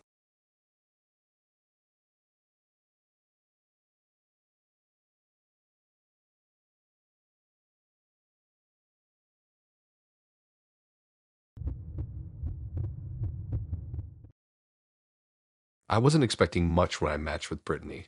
She had this playful profile full of funny memes and light-hearted banter. There wasn't anything that stood out too much, just a typical dating app setup. But after a few days of chatting, I decided to give it a shot and meet up for a casual drink. She seemed easygoing, and I figured it would be a chill night. We agreed to meet at a small bar in the city, a place known for its cozy atmosphere. When I walked in, I spotted Brittany right away. She was sitting at a booth, scrolling through her phone, looking exactly like her pictures, bright smile, cute outfit, and a vibe that was effortlessly cool. I walked over and sat down, and we exchanged greetings. It felt pretty normal at first, nothing out of the ordinary. But then something strange happened. As we started talking, I noticed a shift in the conversation. Brittany started mentioning something about social media, and how she liked to keep an eye on people. At first, it seemed like she was just talking about casually checking up on people she knew, but then it quickly became clear that wasn't exactly what she meant. You know, sometimes I just feel like I need to keep track of the people who seem a little too confident, especially women, she said, almost as if it was a casual thing. It's like some people just think they can show off too much, you know. So I'll make these fake accounts to message them, just to keep them in check. I wasn't sure if I heard her right. I leaned back a little, trying to process what she just said. Wait, what do you mean by keep them in check? Brittany shrugged like it was no big deal, her tone light and breezy. I don't know, it's just something I do. If I see a woman online acting too confident, I'll message her pretending to be someone else, just to see how she reacts. Sometimes I'll compliment her, or if I think she's being too much, I'll criticize her. I think it helps to remind people that not everyone's gonna be all of them, right? I was honestly taken aback. The way she was talking about it made it sound like this was something she did regularly, almost like it was just part of her routine. I didn't know what to say, so I just stared at her for a moment, trying to make sense of it. I couldn't decide if she was joking or if she was being serious. So, you create fake accounts to message women you don't know? I asked, my voice a little quieter than usual. I was still processing the words coming out of her mouth. Yeah, pretty much, she said, without missing a beat. It's not like I'm being mean or anything. I just like to mess with them a little. Some people need a reality check. It's like social media makes people think they're perfect, and sometimes they just need to be brought down a notch. I was in complete disbelief at this point. I had heard of petty drama online, but I had never met someone who would go out of their way to mess with strangers just to keep them in check. This wasn't just harmless trolling. This was something way deeper. Something manipulative. And you don't think that's kind of messed up? I asked. I couldn't keep the disbelief out of my voice. She looked at me like I was the one who was being weird. Messed up. I'm not hurting anyone. It's not like I'm doing anything illegal. I just think it's funny. It's not like I'm actually bullying them or anything. I'm just giving them a little dose of reality. I was honestly floored. I had no idea how to respond. There was just so much wrong with what she was saying, and she was so casual about it. I could feel my stomach start to turn as the conversation kept going. She didn't seem to have any understanding of how harmful this could be to the people she was targeting. Brittany, I said, trying to stay calm. What if someone takes it seriously? What if you mess with the wrong person? You don't know how your messages could affect them. She laughed a little. Oh, come on. It's not like I'm threatening anyone or saying anything awful. I'm just showing them that not everyone is gonna adore them. Sometimes people need to hear that. I couldn't believe what I was hearing. She genuinely didn't see the issue. What was harmless to her could absolutely destroy someone's self-esteem, especially if they were already struggling. And the fact that she did this just for fun, it made me feel I don't think this is the kind of thing I can just overlook, I said slowly. I think you're crossing a line, Brittany. That's not okay. I don't think I can continue this date. Her face didn't change much, but I could tell she wasn't happy. Wow, you're really taking this way too seriously, she said, leaning back in her seat. It's not a big deal. People like you are way too sensitive these days. I couldn't help but feel like I was talking to a wall. It was like she couldn't understand why this was a problem. Her tone was dismissive, like I was being the one who was wrong for not finding this whole thing funny. It wasn't funny. It was cruel, and it was disturbing to hear someone talk about it like it was just some game. I stood up, suddenly feeling the weight of the situation. I'm sorry, but I think this is where we end things, I said, shaking my head. I don't think we're on the same page at all. What you're doing is messed up, and I don't want to be around it. I could see her reaction now. She was frustrated, but not in a way that made me feel bad. In a way that made me realize she wasn't interested in changing her ways. She just wasn't the person I thought she was. I guess that's your choice, she said with a shrug, clearly not bothered by my decision. But you're the one who's missing out. I didn't even bother to reply. I turned around and left the bar, feeling this strange sense of relief. As I walked out into the night, I couldn't stop thinking about the conversation. It was one of the most bizarre and unsettling first dates I'd ever been on. I knew right away that I was never going to see her again. Brittany's behavior was just too much to ignore, and I wasn't about to let someone like her mess with people's lives just because they were too confident. I was glad I had enough sense to walk away. Some people have a habit of brushing off red flags, but I wasn't going to do that. I wasn't going to let myself get tangled up in someone who didn't understand boundaries, and that was a lesson I was more than happy to take with me.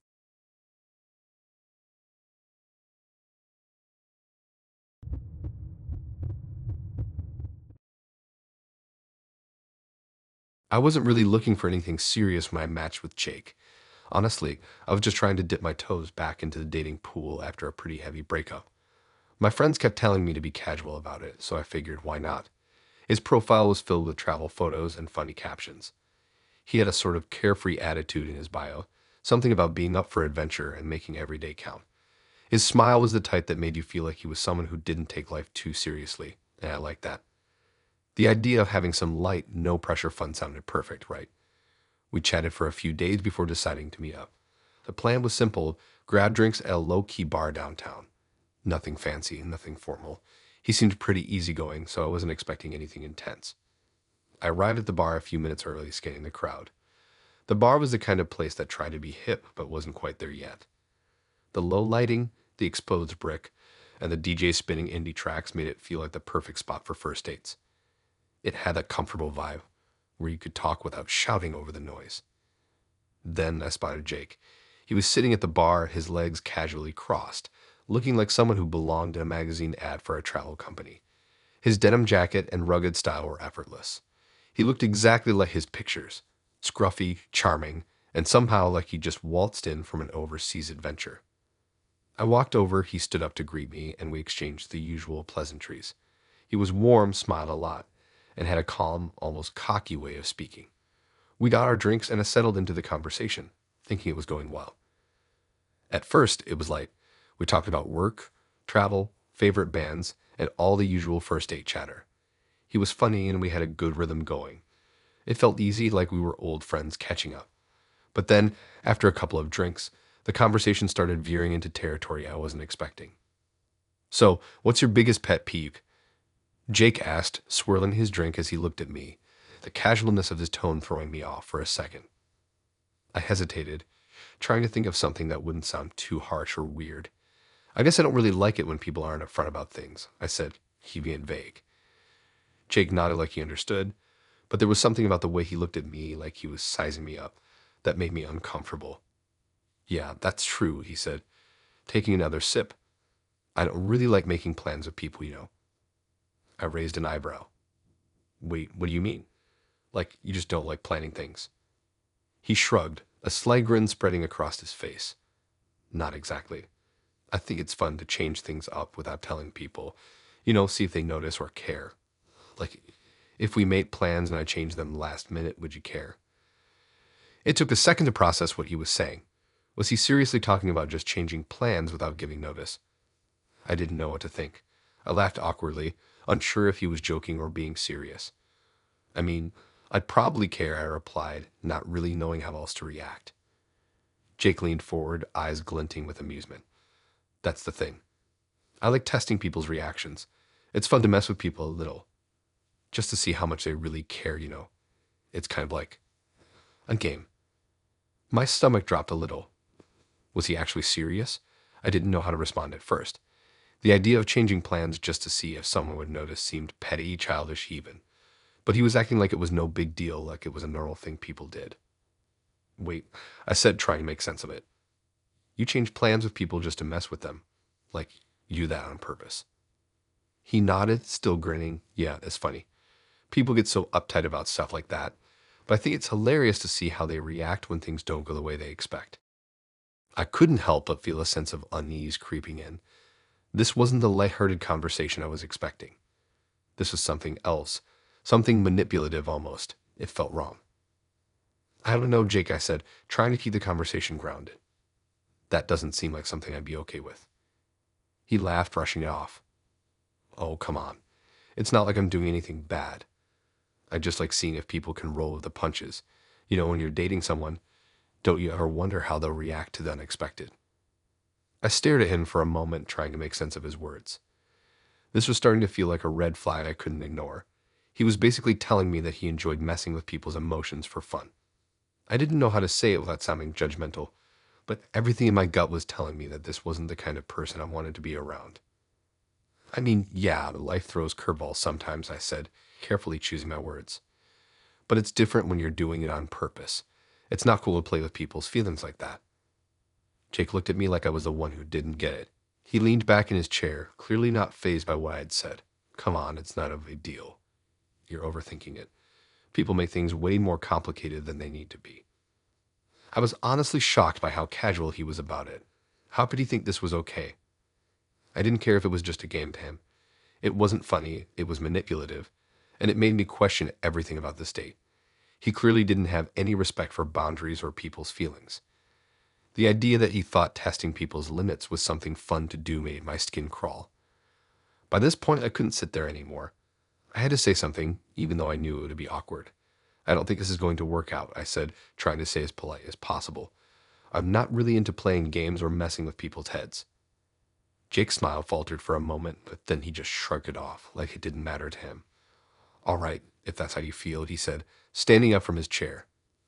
I mean, I guess you're just not as laid back as I thought. I stood up too, feeling a mix of relief and frustration. I just don't think we're on the same page, Jake. I don't find this stuff funny. He gave me a half smile. Yeah, whatever. Your loss, I guess. I left the bar feeling a wave of discomfort wash over me. It was clear to me now that Jake wasn't someone I could trust. He enjoyed manipulating situations and people for sport, and that was something I couldn't get behind. I felt stupid for even entertaining the idea of continuing the date. But more than anything, I felt grateful I hadn't let myself get deeper into it. Some people just weren't meant to be in their life, and Jake was one of them. As I walked away from the bar, I promised myself I'd pay more attention to those gut feelings next time.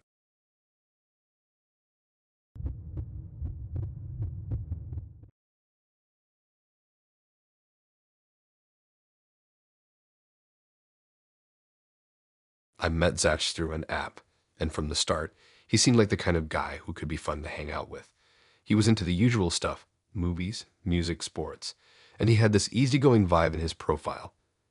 His messages were casual and friendly, not over the top, but enough to make me want to meet up. He mentioned he liked to try new food places and that he loved to travel whenever he could, which I thought was pretty cool. Honestly, he seemed like the kind of guy who had his life together, and I appreciated that. We decided to grab dinner at a new taco spot in the city that was getting good reviews. I showed up a little early just to get a feel for the place. The tacos were supposed to be amazing, and it had that kind of hip, relaxed vibe I liked. Dim lights, graffiti on the walls, low-key music. I was definitely excited. When Zach walked in, he immediately stood out. He was tall, a little athletic build, and had this confident way about him. I stood up to greet him and he smiled, which instantly made me feel more at ease. We ordered tacos and sat down to eat. The conversation was easy at first, like I expected. We talked about work, life, and of course, the usual movies we'd seen recently and stuff we like to do for fun. Then, as we were finishing up our food, Zach said something that completely threw me off. So, I have this thing I like to do with people I date, he said with a sort of smug grin. I test their food preferences to see if they're lying. I blinked at him. What? He took another bite of his taco, looking completely casual. Yeah, I'll order something for them that they say they don't like and see if they actually don't eat it. Like, if they tell me they hate cilantro, I'll make sure it's in their food and see if they pick it out. It's funny to see if people are honest or not. I stared at him, not really sure if he was serious. Wait, you do this on purpose, just to see if people are lying? Yeah, he said, leaning back in his chair like it was the most normal thing in the world. I mean, it's not a big deal, but it's interesting. People say they don't like things, but then you catch them eating it anyway. It's kind of funny to see how they react. My mind was racing as I processed this. I wasn't sure how to respond. I mean, it wasn't like I was hiding anything about my food preferences, but the idea of someone trying to test me like that was unsettling. I was starting to feel a little weirded out by it. Was I supposed to be flattered that he thought I was worth testing? Or was this just some strange way for him to feel in control? I tried to keep it cool, though. I mean, I guess that's an interesting way to test someone's honesty, but I don't know. Seems a little unnecessary. Zach shrugged, completely unfazed. It's not a big deal. I just think it's funny, and it tells you a lot about a person. If they can't be honest about something as simple as cilantro, what else are they hiding? I was starting to get a sense that Zach liked to challenge people, maybe in a way that wasn't entirely healthy. I mean, I wasn't lying about my food preferences. If I didn't like something, I wasn't going to pretend otherwise, but it felt like he was trying to manipulate me into some kind of trap. I didn't like it. So what if someone genuinely doesn't like something but tries it anyway, like out of politeness? He just waved me off. Nah, that's different. I'm talking about people who say they don't like something, but then they end up eating it or pretending it's fine. That's the part that's weird. I couldn't help but feel uncomfortable. This didn't feel like a cute little quirk. It felt more like a way for him to catch people in a lie, to keep them on edge. And I wasn't about to be in a relationship where someone was constantly looking for reasons to doubt me or catch me off guard. I don't know, I said, trying to keep my voice steady.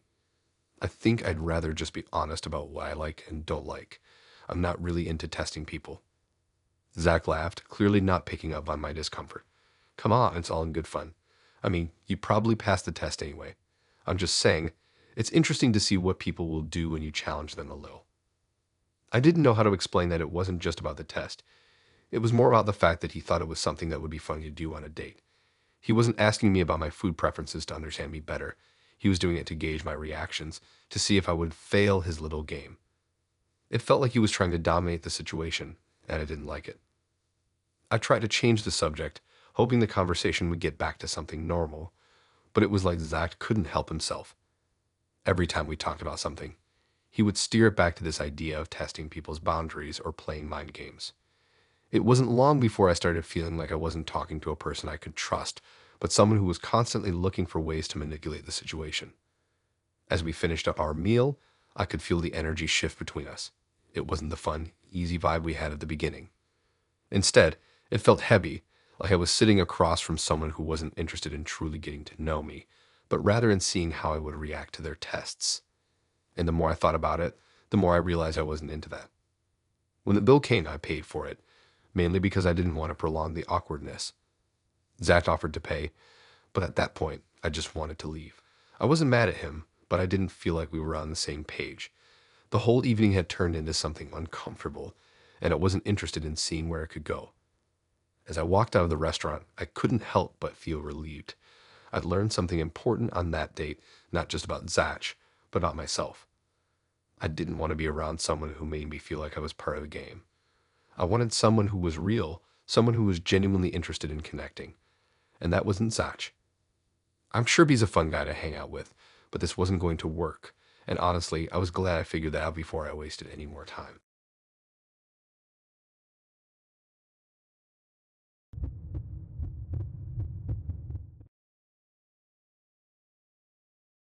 It was one of those evenings that felt like it was going to be a simple, no pressure first date.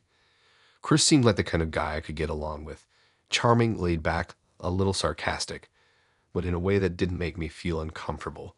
He was the kind of guy who, when you talked to him, you felt like you could talk about anything. At least, that's what I thought at first. The coffee shop we were meeting at was small and cozy, tucked away in a quiet corner of the city. It was one of the spots that felt like everyone knew each other. And as soon as I walked in, I spotted Chris right away. He was sitting at a table at a window, scrolling on his phone, looking calm but focused. When he saw me, he stood up with a grin, and we exchanged an awkward hug, one of those where you're not sure if you're supposed to hug or shake hands. We sat down, ordered our drinks, and the conversation started off easy enough. We talked about our jobs, our interests, the usual getting to know you stuff. Chris had a quick wit about him, always making little jokes that caught me off guard in a good way. But soon, the conversation shifted, and I wasn't expecting where it was going. Out of nowhere, Chris started talking about his philosophy on emotional struggles. You know, he said, leaning back in his chair, looking casual but intense at the same time. I think people these days are too soft. Everyone's always complaining about their feelings. They just need to toughen up. I blinked, unsure if I had heard him right. Toughen up? I asked, half laughing, thinking he was joking. He didn't laugh. Instead, he shrugged, his face serious. Yeah, I mean, look around you. People act like talking about their problems is going to fix them. If you're not tough enough to handle things on your own, that's on you. Everyone's looking for validation instead of just dealing with things. I felt a weird tightening in my chest. Was this a real take, or was he just being provocative? I wasn't sure, but I couldn't help but feel uncomfortable. But don't you think it's important to talk about what's bothering you? Doesn't bottling things up just make it worse? Chris shook his head. Nah, I don't buy it. People just want to be heard. They think if they talk about their problems, they'll get sympathy, but it doesn't actually change anything. If you're not tough enough to handle your own stuff, then that's just your problem. The world doesn't care about your feelings. His words hit me like a ton of bricks, and I couldn't quite put my finger on why it made me so uneasy. Maybe it was the dismissive tone he had, or the way he just brushed aside the idea that emotional struggles were valid. I had grown up believing that talking through things, understanding my emotions, was healthy. But here was Chris sitting in front of me, completely indifferent to it. I tried to steer the conversation into safer territory. So what do you like to do for fun? I asked, trying to move past the awkwardness of his earlier comments. He smiled, but it didn't quite reach his eyes. Fun. Well, I like working out and, just pushing through things. It's all about discipline. No excuses. I nodded, but it felt like the air had gotten heavier between us. He was so firm in his beliefs, and I started to wonder if this was a sign of something bigger. Maybe he didn't just think people should toughen up emotionally. Maybe he thought that about everything. I couldn't shake the feeling that he was trying to impress me with his toughness, as if vulnerability was some sort of weakness. The conversation kept drifting back to his belief that emotions should just be handled alone, that there was no need for support, no need to talk about your feelings. As someone who had gone through her fair share of tough times and had always turned to friends and family for support, I found myself getting frustrated. I didn't want to argue, but it was hard not to feel like his outlook on life was, well, kind of cold. I don't know, I said cautiously. I think people need support sometimes. It doesn't make them weak to reach out. We all have limits, and sometimes we just need someone to listen. Chris shrugged again. I get it, but you can't depend on other people all the time. That's the problem. People are just too needy. He took a sip of his coffee, his tone casual, like he hadn't just said something that made me feel like I wasn't even being understood. By this point, I could feel the conversation stalling. I wasn't sure if I was more disappointed or frustrated. Maybe I was just looking for someone who shared my values, someone who would understand that it's okay to not always be strong, to admit that you need help. But Chris, he didn't seem to get that at all. We talked for a bit longer, but it felt like everything we said after that point didn't matter. I kept thinking about his attitude, his dismissiveness toward people's struggles, and it made me wonder what else he thought this way about. I didn't want to find out. By the time we were wrapping up, I knew I wasn't going to see him again. I mean, sure, we had a good time, but this wasn't just a difference of opinion. It felt like a fundamental disconnect. I didn't want someone in my life who couldn't understand the importance of emotional support, who thought I was weak for seeking it. Chris paid the bill, and we exchanged a polite, somewhat forced goodbye. As I walked out of the coffee shop, I couldn't help but feel relieved. I didn't need someone who thought that talking about feelings was a weakness, especially when I knew from my own life that sharing and supporting each other was what made us stronger. It felt like a lesson learned. It wasn't just about finding someone who shared my interests, but also someone who understood my values. I wasn't going to waste time with someone who thought emotions were something to be ignored. I deserved more than that.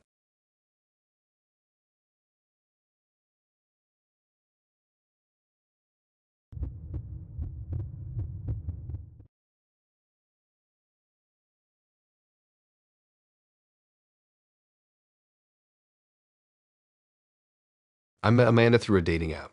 It wasn't like I expected to meet someone like her. She seemed different from the usual crowd of people I'd matched with.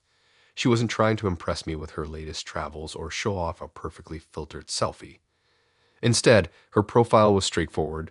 She was into fitness, movies, and, as she said, keeping things simple. She had a directness about her that I found refreshing, and we clicked pretty quickly. She didn't seem like someone who would waste time with games. We set up a first date a week after we'd started chatting, meeting at a casual little bistro in the city. She looked even better in person than in her photos, but there was something about her eyes that made me uneasy. She had this calm, almost indifferent expression, like she was always scanning the room or measuring everything around her. I wasn't sure what it was, but something in the back of my mind said I had to be careful. We ordered drinks and started talking, the usual getting to know you questions. I'd been on a lot of first dates, but this one felt different. Amanda didn't ask the usual questions. She wasn't interested in knowing about my childhood or my hobbies or what I like to do on weekends. Instead, she kept circling back to one thing: family. Do you talk to your family much? She asked, her voice low but direct. I paused, a little caught off guard by the question. Yeah, I'm close with my parents. I see them a few times a month and we talk pretty regularly.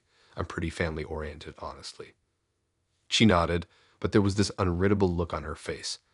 I don't get it, she said, leaning back in her chair, eyes fixed on me now. Why bother? It just seems like a waste of time. I blinked, unsure if I'd heard her right. What do you mean? I don't think it's a waste.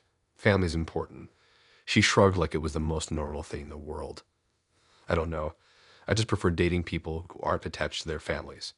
They're too tied down by all those obligations, you know. People who are too close to their families are harder to connect with. They're always distracted by what their family thinks, what their family needs, and I don't have time for that. I was stunned. I had never met anyone who felt so completely dismissive about family. Sure, not everyone is close to their relatives, but this felt extreme. "So you don't talk to your family at all?" I asked, trying to make sense of her perspective. She shook her head. "No, my parents are well, they're just not my thing. I keep things moving, and the less they're involved in my life, the better.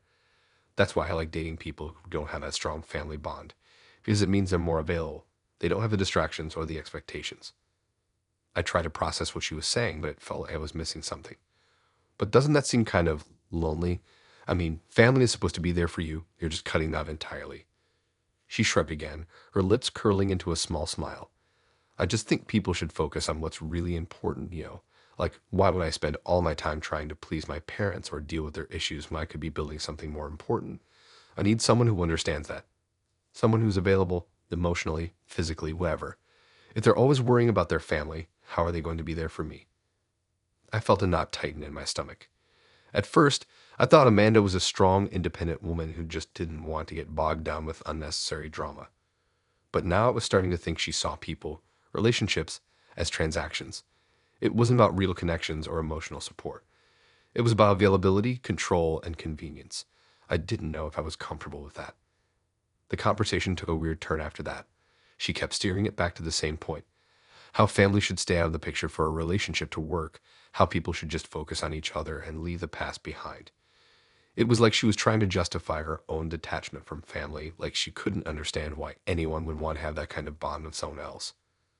I wanted to keep listening to see if I could find some logic in it, but it just didn't sit right. At one point, she looked at me with this intense focus and asked, "Do you think I'm right? That you don't need a family to be happy? That it's better when people can just focus on themselves?" I felt like I was being cornered, like my answer would define something about who I was in her eyes. I took a breath before speaking, unsure of what to say. "I think family can be a lot to handle sometimes, but I don't think cutting them out is the solution. I don't know, I just think there's something about having that support system. It's not about them being perfect. It's about knowing that you have people who care." She didn't seem convinced. She gave me this small, almost pitying smile, and I could tell she didn't take me seriously. It was like we were speaking two completely different languages. The rest of the date felt like I was talking to a wall.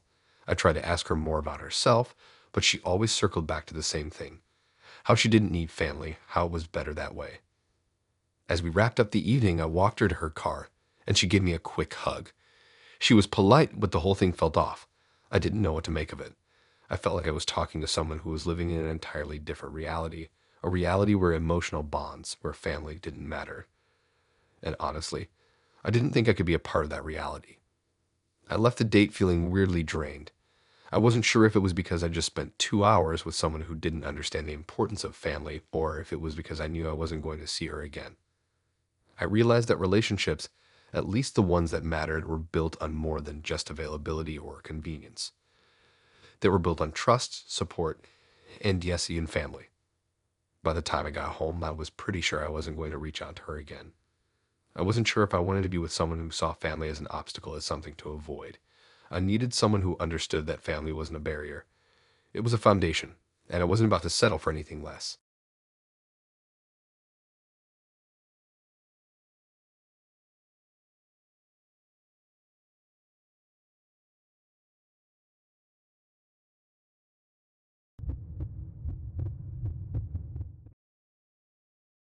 I met Jason through a mutual friend, and from the start, he seemed like a nice guy. Nothing flashy, just a regular guy with a job, a sense of humor, and an easygoing attitude. He was charming in the way he talked, always laughing, making you feel at ease. There wasn't anything particularly remarkable about him, but it was clear that he wasn't trying too hard, and that was refreshing. The kind of guy you can talk to without feeling like he's putting on a show. We decided to meet for drinks, nothing too fancy, just a casual bar where the vibe was laid back and comfortable. As soon as I saw him in person, I could tell he was just as chill as he had been over text. We chatted a bit about work, our hobbies, the usual first date stuff. I liked that he didn't rush into anything too personal. But after a while, the conversation shifted. "So, I guess you're probably wondering about my family situation," Jason said, after a long pause, swirling his drink around in his hand. He had this kind of serious look on his face that made me curious. "Not really," I replied, half laughing. "I mean, it's not a big deal if you don't want to talk about it." He leaned in a little, lowering his voice. "I just thought I should let you know in case it comes up. I'm married." I froze. The words hit me like a ton of bricks.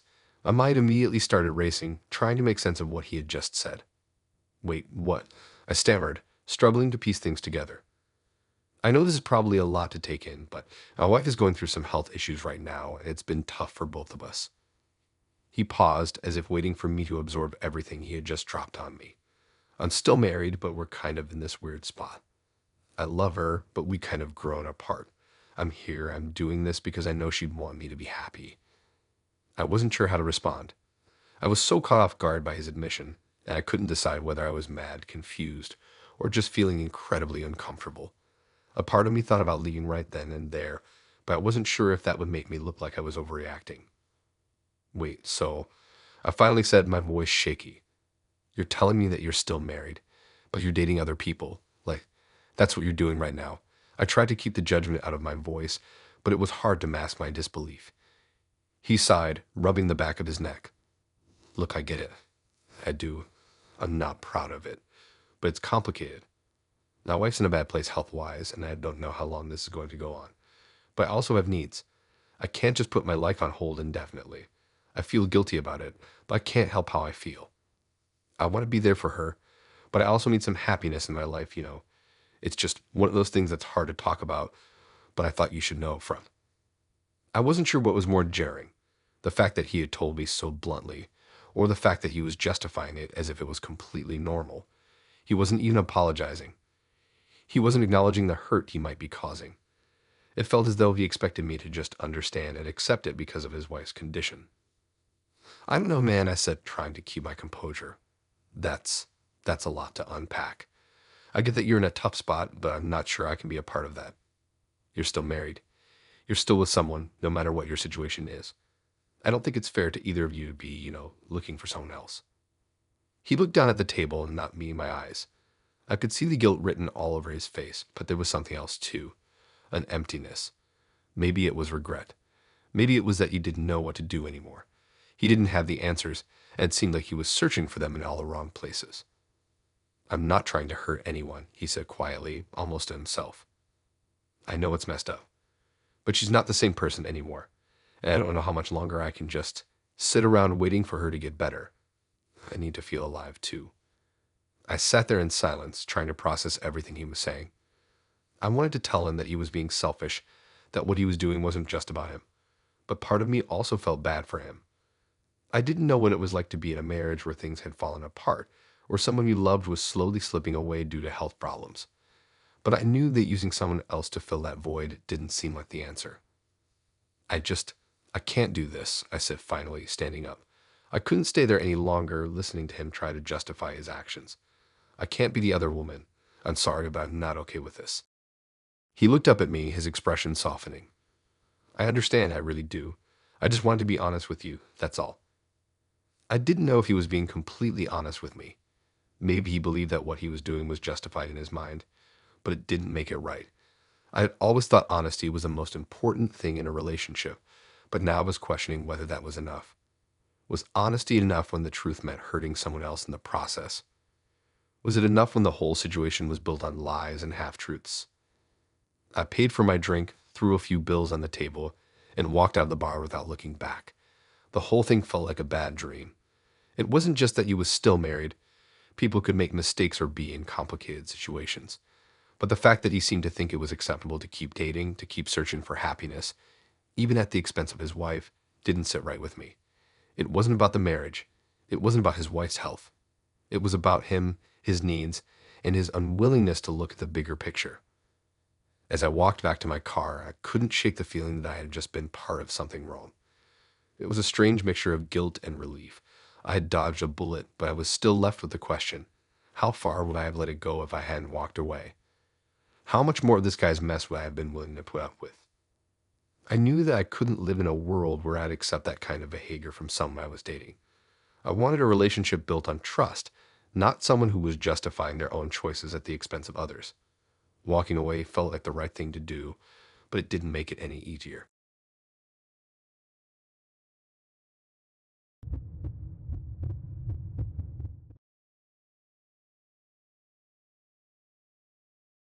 I was already feeling a little uneasy when I met Lily for our date. I mean, she seemed nice enough when we were texting. Funny, a bit sarcastic, but nothing out of the ordinary. She had a kind of cool, detached vibe, which I didn't mind at first. But when we sat down at the coffee shop and she started talking, things shifted in a way I wasn't ready for. I'll never forget how casually she brought it up. We were talking about relationships, what we each wanted, what we were looking for, and she just threw it out there as if it were an afterthought.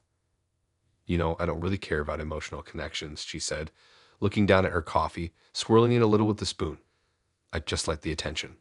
It's not about feelings for me. It's about validation. I froze. I wasn't sure if she was joking or if I was just misinterpreting her. But she didn't laugh, didn't seem uncomfortable at all. Her tone was dead serious. I'm sure I looked confused because she met my eyes and smiled like she had just made a funny joke. I mean, I don't actually care about anyone.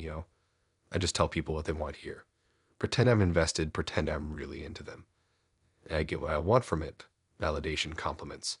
Then when I'm done with them, I just move on. My stomach turned. I couldn't decide if I should feel disgusted or just completely bewildered.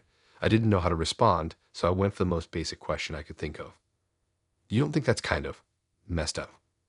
She shrugged. It's not messed up. It's just how things are. People need validation. It's why they date in the first place.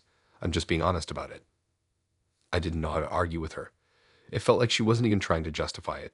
She was just stating it like it was a fact of life. But I couldn't wrap my head around how cold and emotionless she was about it. I mean, what kind of person doesn't care about emotional connections in relationships? I was still processing everything when she continued, as if the conversation had just taken a turn for the casual. Like, honestly, I don't even feel bad about it. They get what they want too, right? They get someone to talk to, someone to hang out with. I just do it to get my fix and then I move on. It's like a game, I guess, and I'm really good at it. I could feel myself recoiling a little. The words kept spinning around in my head, but I wasn't sure if I wanted to hear more. But then part of me couldn't help but keep listening. Maybe it was because I wanted to understand how she got to this point, or maybe it was just pure curiosity. Either way, I was stuck. So, you just use people. I asked, my voice quieter than I wanted it to be. She didn't flinch. It's not like that. I mean, I don't hurt anyone. I'm not out there breaking hearts or anything. It's just, no one gets really close to me. I don't need it. It's easier this way. I don't have to deal with the mess that comes with actual emotions. Relationships are just inconvenient. I blinked, trying to make sense of it. I couldn't understand how someone could live like that. I wanted to tell her that maybe she was missing something real, something worth feeling, but I couldn't get the words out. She seemed to sense my hesitation and looked at me with this cold but almost amused expression. Look, she said, leaning in a little, it's not like I'm doing anything wrong. People get obsessed with this idea of love, like it's the only thing that matters, but it's not. The real trick is just being honest with yourself. I don't want to love anyone, and I don't need anyone to love me. I just like the attention. It's simple. I wanted to say something. I wanted to tell her she was missing the point entirely, but I couldn't. She was so sure of herself. It was almost scary how confident she was in her own detachment. So, you've never felt anything real for anyone? I asked, trying to understand. She shook her head. Nope. I used to maybe. But once I realized how pointless it was, I just stopped caring. It's not worth it. People get so caught up in emotions. It's just exhausting. I'm better off on my own, and honestly, I'm happier that way. At that point, I didn't know how much more I could take. The idea of someone so completely disconnected from real emotions and genuine connections. It was like she had built a wall around herself, and not even a crack in it.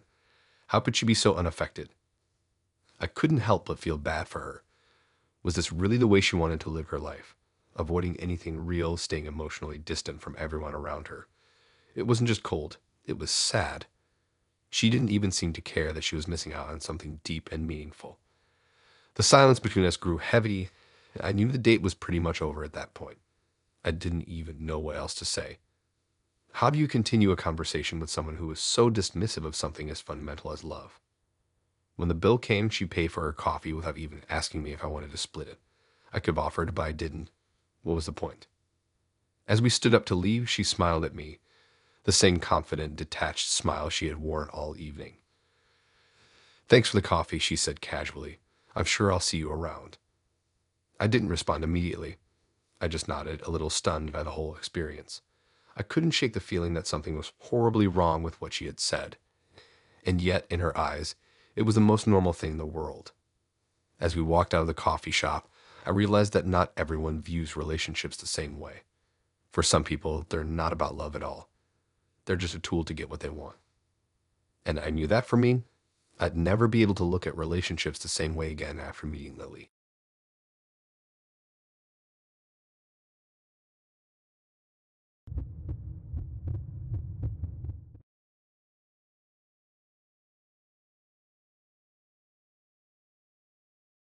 We met through a friend who swore up and down that Mark was mature, stable, and probably exactly what you need right now. That line should have set off alarms, but I was bored and tired of going on the same kind of dates with the same kind of guys. So I said yes. We agreed to meet at this restaurant near downtown. One of those places that's trying too hard to look like it's not trying too hard. I showed up a few minutes early. He showed up 10 minutes late, but with the kind of smile that makes you forget you were annoyed in the first place. At first, he seemed normal, like way more put together than most guys I've met lately. He asked about my work, told me about his, made a few jokes that landed well enough. I noticed he kept looking around, kind of scanning the room, but I figured maybe he just knew a lot of people or something. Some people are just like that, always expecting to bump into someone they know. About 20 minutes in, somewhere between appetizers and the awkwardly long pause after I told him I hated reality TV, the conversation took a weird turn. We were talking about past relationships, nothing too deep, just general stuff. I mentioned how I stayed friends with a couple of my exes, and he raised his eyebrows like I'd just said something wild. Oh, he said, I can't really do that. I kind of get obsessed. I laughed a little because I thought he was joking, but he didn't laugh back. He just kept looking at me serious. I tried to play it cool, thinking maybe he just meant he had a hard time letting go emotionally or something, which isn't that uncommon. Then he started explaining. He said that when a relationship ends, it doesn't feel over for him. That even if they break up, he still needs to know what the other person is doing, who they're seeing, where they're going, how they're moving on. He said it like he was describing a movie he watches over and over again, like he wasn't part of it, just observing. I kept nodding, trying not to react too much, but inside my head, I was definitely sitting up straighter. He told me that after his last relationship ended, he made a second Instagram account so he could keep watching his ex's stories without her knowing. Then he said he used his cousin's Facebook to look at her posts after she blocked him. He told me this without any shame, like it was a totally reasonable thing to do. I was trying really hard not to judge him too quickly. I wanted to think he was just being honest, maybe trying to open up, and not realizing how weird it sounded. But then he went further. He told me about a time he drove to her gym just to see if she was actually going there or if she was lying about being busy. He said he didn't talk to her or anything. He just waited in the parking lot to see if her car would show up. It did, and then he left. I didn't even know what to say.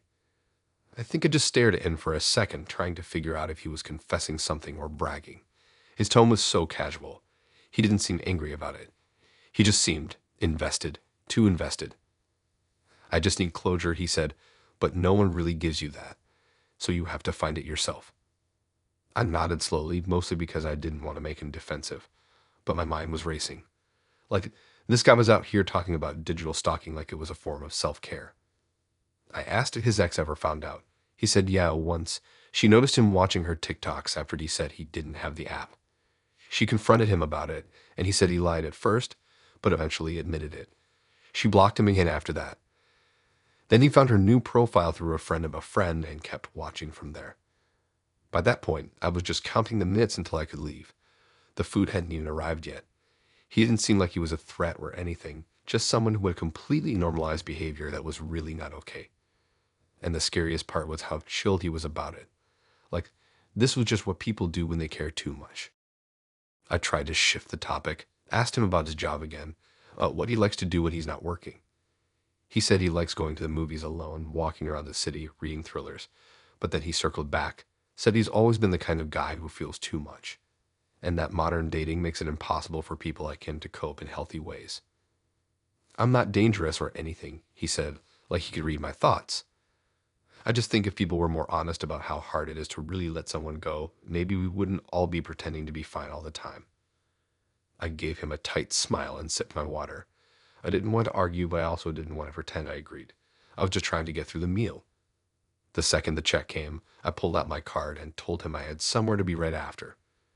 He nodded, thanked me for coming out, and said he hoped we could talk again soon.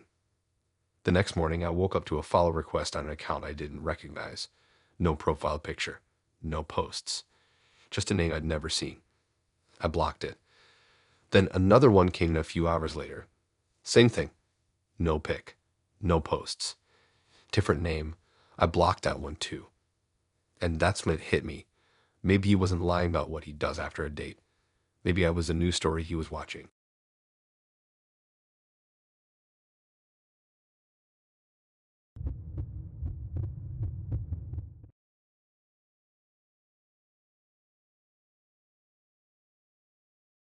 We met through this app I barely use anymore.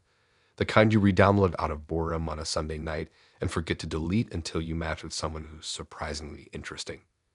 Sophia had this really sharp profile, short captions, just enough sarcasm, clean photos, nothing too try hard. We messaged a few times, she dropped a couple lines that were a little blunt but funny, and I figured why not, let's just meet. She picked this wine bar on a weeknight, and I didn't mind. It was quiet and weirdly dim, and there were candles on every table like it was trying hard to feel exclusive. I showed up early, and she was already there, sipping something dark and dry-looking with a book open beside her. That should have been my clue right there. Who reads on a first date? Anyway, we get talking, and it's flowing okay. She's smart, kind of intense in a low-key way, the type who listens a little too carefully to what you say, and then asks questions that feel more personal than you expected. I don't mind it. I was in the mood to be distracted, and she was definitely that. We talked about jobs. She worked in finance, of course, and I told her I'd recently quit mine to freelance for a bit. She nodded like she understood, but something flickered in her expression, like she was filing that information away. Then we started talking about dating in general, like what we'd both seen out there, and she goes totally unbothered. I don't really go for people who have their lives totally together. At first, I thought she meant that she liked people who were figuring things out, who were flexible or whatever. But no, she meant something else entirely. I asked her to explain, and she leaned back in her chair like she was selling into a story she told before. I don't know. I just prefer people who need me, she said. Not in a desperate way or anything. But I like being in control. It makes me feel like the relationship actually matters. I blinked. I didn't know if I was hearing her right, but she just kept going. I've dated people who had everything going for them.